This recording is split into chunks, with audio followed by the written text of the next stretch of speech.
पश्चिमी एशिया में जारी संघर्ष दिन प्रतिदिन और भयावह होता जा रहा है। अमेरिका और इजरायल के भीषण हमलों से दहक रहे मोर्चे पर ईरान भी जोरदार पलटवार कर रहा है।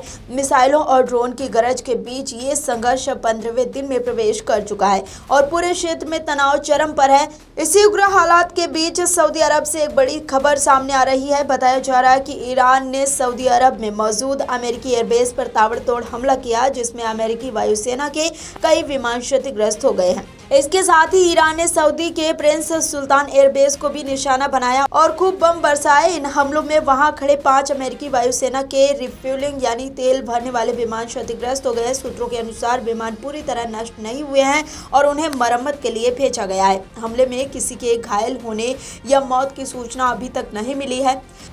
इससे पहले पश्चिमी इराक में एक अमेरिकी KC-135 विमान दुर्घटनाग्रस्त हो गया। इस हादसे में विमान पर सवार सभी 6 क्रू मेंबर की मौत हो गई थी। इसके अलावा 1 मार्च को कुवैत में 3 अमेरिकी F-15 लड़ाकू विमान फ्रेंडली फायर की वजह से गिर गए, लेकिन सभी क्रू मेंबर सुरक्षित रहे। गौरतलब है कि पश्चिमी एशिया पिछले 15 दिनों से बारूद के ढेर पर खड़ा है।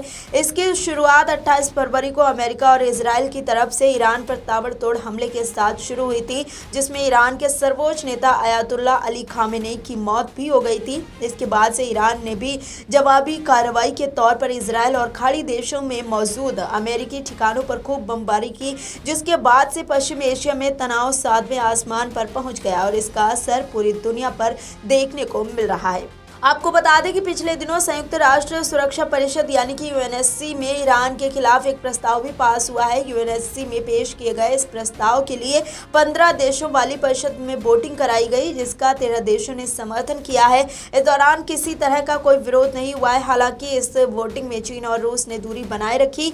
इस प्रस्ताव में कहा गया कि ईरान ने खाड़ी देशों और जॉर्डन पर गंभीर हमले किए जो अंतर्राष्ट्रीय कानून का उल्लंघन करते हैं। प्रस्ताव में कहा गया है कि ईरान के ये हमले अंतर्राष्ट्रीय कानून का उल्लंघन करते हैं और इनसे वैश्विक शांति को गंभीर खतरा है। इसमें इस बात पर भी चिंता जताई गई कि हमलों में रिहायशी इलाकों और आम नागरिकों को निशाना बनाया गया, जिससे जान माल का काफी नुकसान हुआ है। अमेरिका के प्रतिनिधि माइक वाल्ट्ज ने कहा कि ये प्रस्ताव ईरान के शासन की क्रूरता के खिलाफ दुनिया का एक स्पष्ट संदेश है। उन्होंने कहा कि राष्ट्रपति डोनाल्ड ट्रंप ने शांति के लिए हर संभव कोशिश की, लेकिन ईरान ने बार बार रेड लाइन पार की। अब पूरी दुनिया ईरान को उसकी हरकतों के लिए जिम्मेदार ठहरा रही है। हालांकि ईरान इसे अमेरिका इजरायल का दबाव बताकर खारिज कर रहा है। Video desk amarujala.com।